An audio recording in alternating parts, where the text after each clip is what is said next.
Tell me, how has it been like the efforts in reducing poverty, VSO's efforts on the same?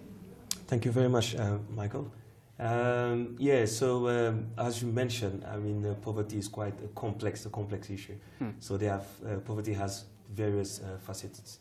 So as VSO, we've been here for 20 years. So VSO is a UK-based organization who's working at the moment in 25 countries in the world. So what we're trying to do is to fight or contribute to the fight against poverty, but most importantly, to fight inequalities, because I think that has been the major pitfalls in order to try to fight poverty. So in Rwanda, we've been in Rwanda since 1998, and we were invited by the Ministry of Education, because most of the teachers, they were either killed or they fled the country after the genocide against the Tutsi. So what we've been doing really is to come and provide that boost into the education sector, especially given our comparative advantage. So we work through volunteers, so some highly skilled people who come and share their knowledge and their skills. So that's what we've been doing, really, working in schools with the teachers, training them, mentoring them, and coaching them so that they can improve the quality of teaching. I'm sure that you are aware that Rwanda has made some great strides in terms of the enrollment rate as part of the MDGs, the Millennium Development Goals, so 98% enrollment. But that was the first phase. So the second phase was more around quality, and that's where really we're trying to make a difference by working with the Ministry of Education and the teachers on the ground. Papa, that's rather very interesting. But now allow me to push you to something that's very interesting. We're still seeing a 13% percentage point when it comes to graduates that are unemployed today. Is the biggest problem that there are no jobs on the market, or is the unemployment a big on the back of the education itself? Is education a cause of concern right now?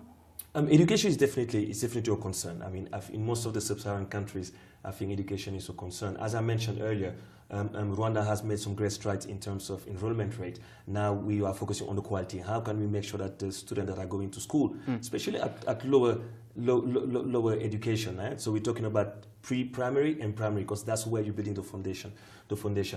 I think that's where we're focusing our effort, and that's where the government of Rwanda as well is focusing its efforts.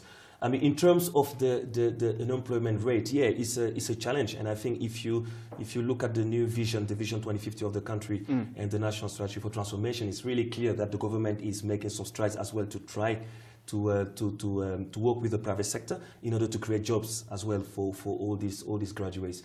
As VSO, we do have also we are growing our national volunteering programs, where we are giving opportunities to new graduates to volunteer. As you know, volunteering in Rwanda is a homegrown solution.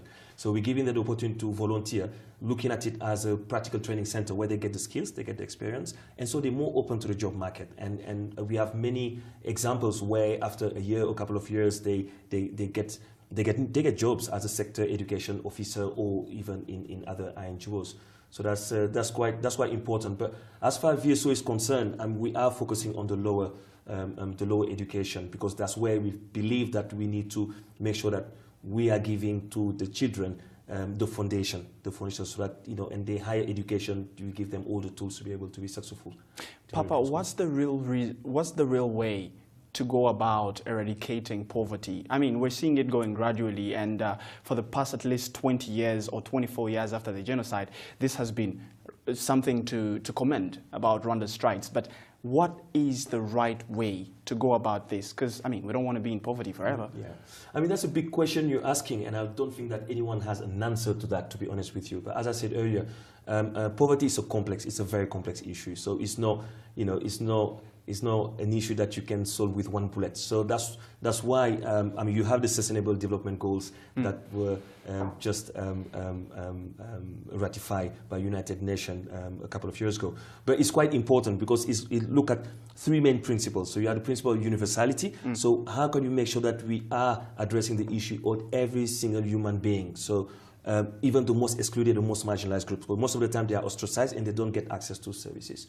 The second one is integration. How integrated are all the different issues? I was talking about education, but you can't look at education just, you know, through training of teachers. I mean, you need to look at the schools, the buildings. You need to look at access to water and sanitation, access to nutrition, to food, etc. So it's quite complex. And the third one is more around the ambition of that. So I think what we're trying to achieve really it's not impossible, but I mean, it really pushes us from the MDGs, and I think that's one of the way that we'll be able to make some strides in order to address poverty. All right.